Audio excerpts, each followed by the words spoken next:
Okay, hi guys, welcome to Intro to Nosework. My name's Jenny Gambell, and with me tonight I've got Anya Corbett and Trini Tregan. Trini's an experienced canine nosework instructor, and she's here to assist Anya and I tonight. So just before we get started working with the dogs, we'll talk about a little bit about the methodology of nosework, how it got started, the goals, why we use boxes, the ground rules, and what we're going to do tonight, and a few safety rules. So firstly, the methodology and why they've chosen it. So it all began with three professionals who were detection dog trainers, professional detection dog trainers, and they started working with shelter dogs, and they wanted to find a sport that they could do to keep their detection dogs that had retired busy. And those three people basically founded Nosework. That was Jill Marie O'Brien, Ron Gaunt and Amy Hero.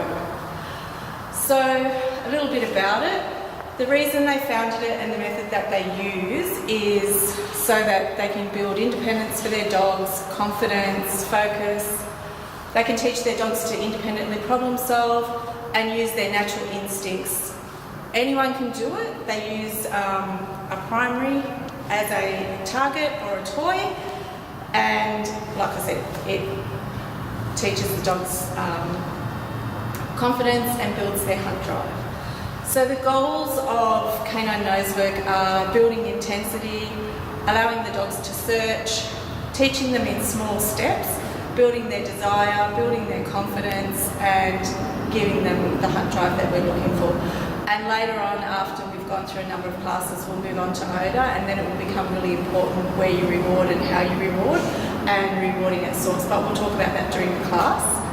There's four components to nosework, the first one being containers, which we'll do tonight, and containers can be boxes, they can be suitcases, they can be shoes, they can be possibly plant containers. Anything that you can put something into is a container.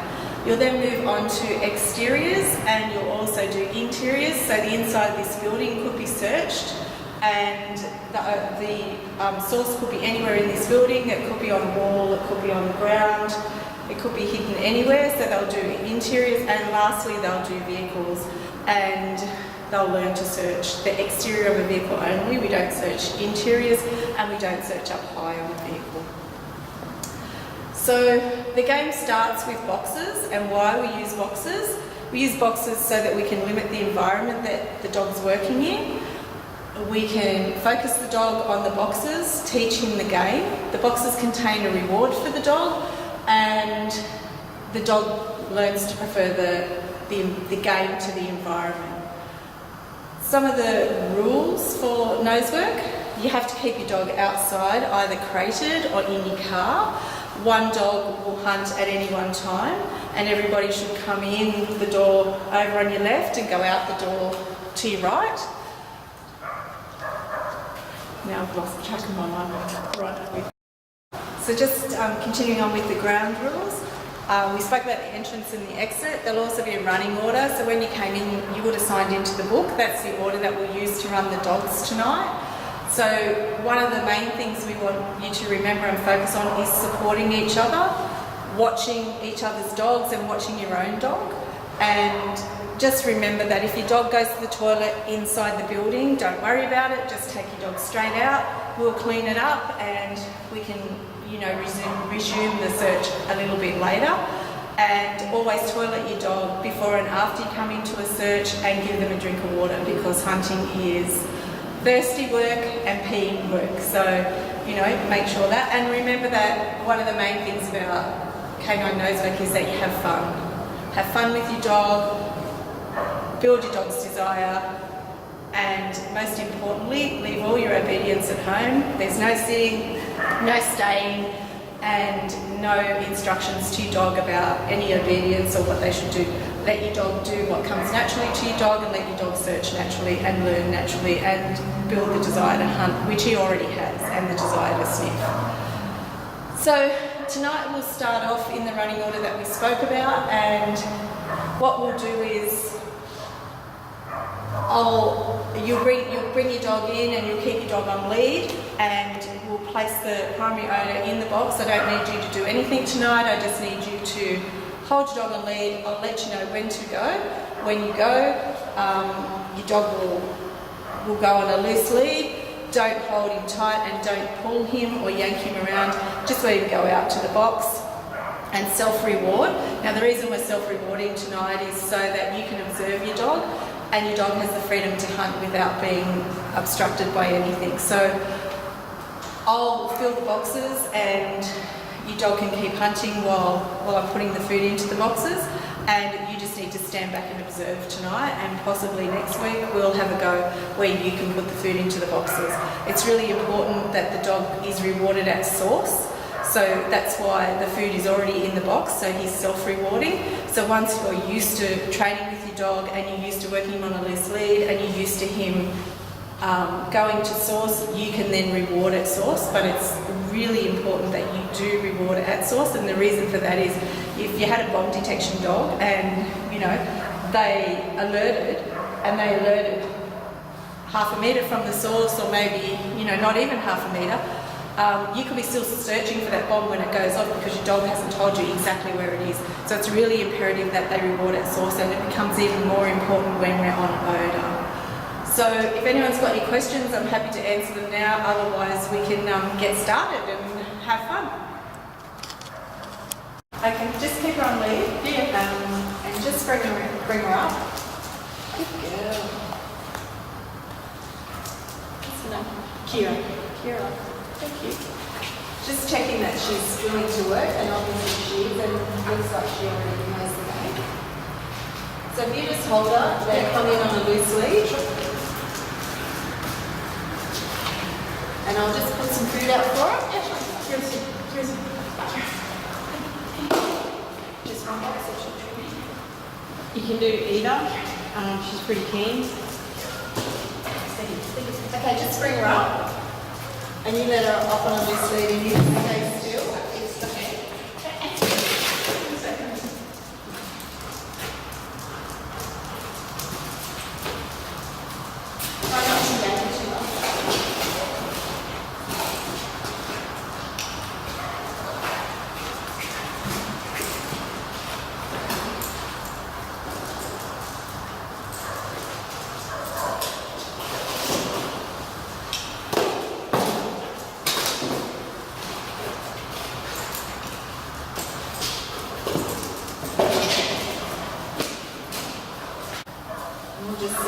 She's friendly? Yes. Wombat. Very social. You happy to do some work? I think so. Okay.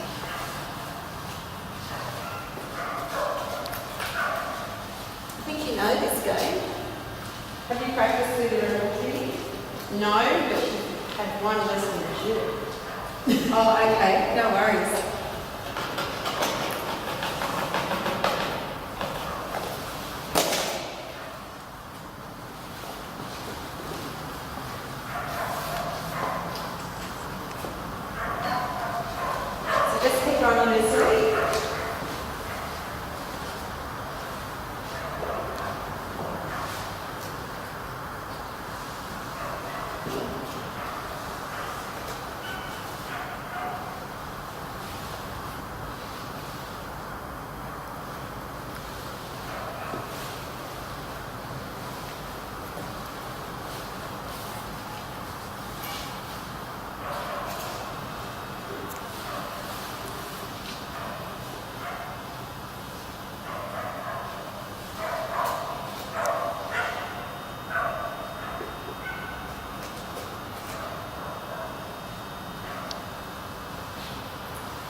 So this is the area that we're going to work in tonight. You'll see we're working on the concrete and we're going to work close to the building. And something that I didn't mention to you earlier on was the temperature. You need to be careful of the temperature when you're working outside. So it's cool tonight. So what will happen is where you put your primary source, or when you get on to further classes, your odour, it will stay very, very close to the box, and the dogs will have to come right to source to find it. When it's warmer, the odour will travel, and also metal causes odour to travel. So it could travel up the metal, down the metal, depending on where the wind's blowing. And you can see tonight, if you've picked up a bit of grass and I dropped it, there's a fraction of wind just going that way, but not much at all. There's hardly anything. So if the first one of you wants to get your dogs, we'll start. So the other thing we need to work on tonight is loose lead, and also rewarding your dog at source. So when your dog gets to the odour, or they're heading towards the odour or the primary, which is food tonight, we want you to get in there and try to reward straight away down low.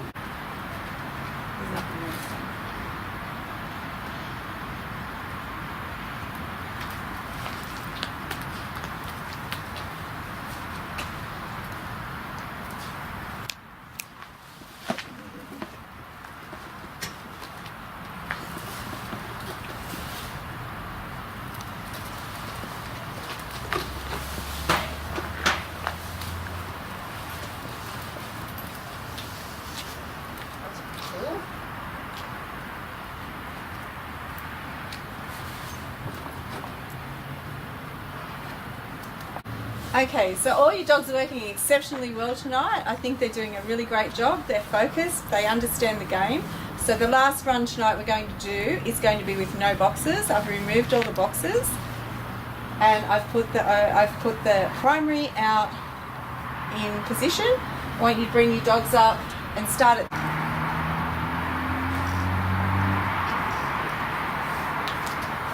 Keep your eye on.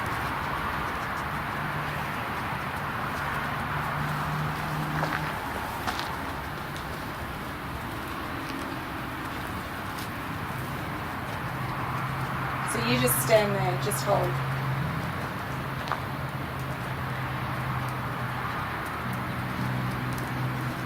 Watch. Yes, well done. Nice job. Okay, so welcome back guys. Tonight's the last night of beginners. So your challenge tonight will be vehicles. So we have a vehicle parked outside that we'll be working on tonight. There's a number of things that you need to know about vehicles. Vehicles can be, there's areas on vehicles that can be quite hot, so we'll never place food in the muffler, we'll never place food around the bonnet or the motor. There'll be no food near the brakes or the brake linings because they can heat up, unless of course the car's been parked for quite a long time and the brake linings have cooled down, and then we may place food in the wheel pumps. To the dog, the car could look just like a box, but the dog's never seen a box that big before. So we need to start them out really simply, and we need to teach them that cars are fun and they're going to have a great time searching vehicles, and vehicles are just like boxes. So what we'll do is we'll start with the food placed right at the front of the car. What we want you to do is come up with a loose lead to the front of the car and just let the dog go and self-reward. If you can get in, we'll do that a number of times. If you can get in the next time, you can reward where the dog goes, but we just want to build value for the vehicle and teach the dog that the vehicle is worth something, and vehicles play just like boxes. So then what we'll do is we'll move the food around the car. The food will always be low, it'll never be high on the car because we never want the dog to search up high, we always want the dog to search down low. We never want the dog jumping on the bonnet or up on the doors or anything like that. If they do, most of the time they'll jump with their claws in. So if your dog does jump on someone's car, don't panic, don't yell at them, just stand, maybe tap your leg, give them a call, and they'll come back down here. That way the person's car won't get damaged and you won't have to worry. Your dog can continue the search. The car's outside tonight, so remember what we learned about exteriors. We have to look for the wind, and the wind's our friend. So whichever way the wind's blowing, you want to be downwind. So if the wind is blowing this way, you want to be searching the vehicle to give your dog the best possibility to find the odour.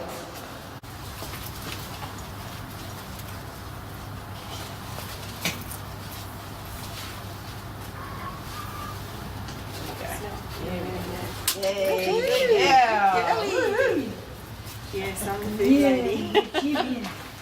I do too, Trin. But I won't put it up here, I'll put it in here so it's not so high for her. Or not, because it won't sit there. You can maybe squish it. It's plastic. You got to learn how to squish food in it. That's it, see? That's what I do in my car. And I come home and I don't love my car.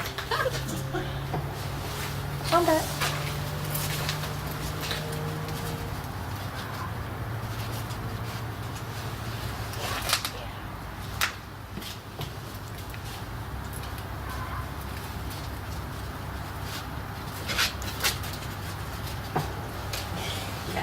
Girl.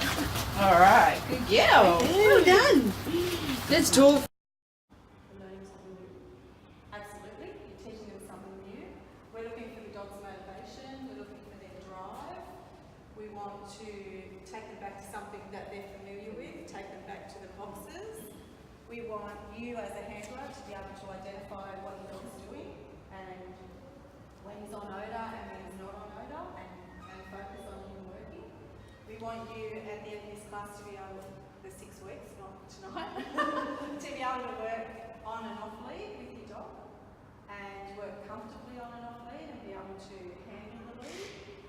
Any other reasons that you think we might be doing that? What did you learn in the first 6 weeks? Because there's some situations where you have to be on lead, some situations where you have to be not off. And we want your dog to be focused, and we want you to be able to teach him focus. And you might not be able to do that off lead straight away, you might have to do it on lead. We also, in the next 6 weeks, will go through the interiors, exteriors, boxes and vehicles again, the same as we did in your other classes. We'll also introduce you to, I think this is just one odour, birch. But eventually you'll do birch, anise and clove, and that's the order that they'll go in. And one of the ideas of this class is to get you ready. When you leave this class, you should be able to go and do an ORT. Do you all know what an ORT is? Okay, so an ORT is an odour recognition test, and it's 2 rows of boxes, or 1 row of 12 boxes, and there's birch in there. And what we hope that your dog will be able to do by the end of this 6 weeks, and I know you'll all be able to do it, is send your dog down that line and he'll find the birch and he'll identify the odour. So to start that, what we do is we pair the birch with food so that the dog has a familiar smell, which is the food, and he also has the birch. And the birch is continually going up his nose while he's rewarding from the box. So to start off, we don't need you to reward, we just want the dog to get the rewards out of the box and soak in the odour while he's continuing to search. I've got it set up in a circle, so we'll just go around the circle and we'll continue to move the odour as we go so that the dogs are continually getting the smell of birch. And we'll do that for a couple of runs and then we'll start to lessen the food, more birch, and then eventually we'll get rid of the food altogether. And we do the same with anise and we'll do the same with clove. And that's the order they go in, BAC. I think I've said everything. Oh. The other thing you need to remember when you do get to reward your dog is you look at where you're rewarding your dog. So always reward at source, which is exactly where the odour is, so the food goes straight down.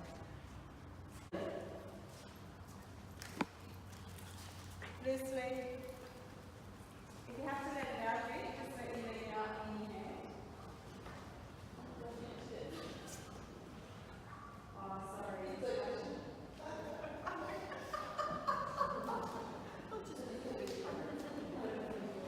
Doing an excellent job. That was fantastic recording.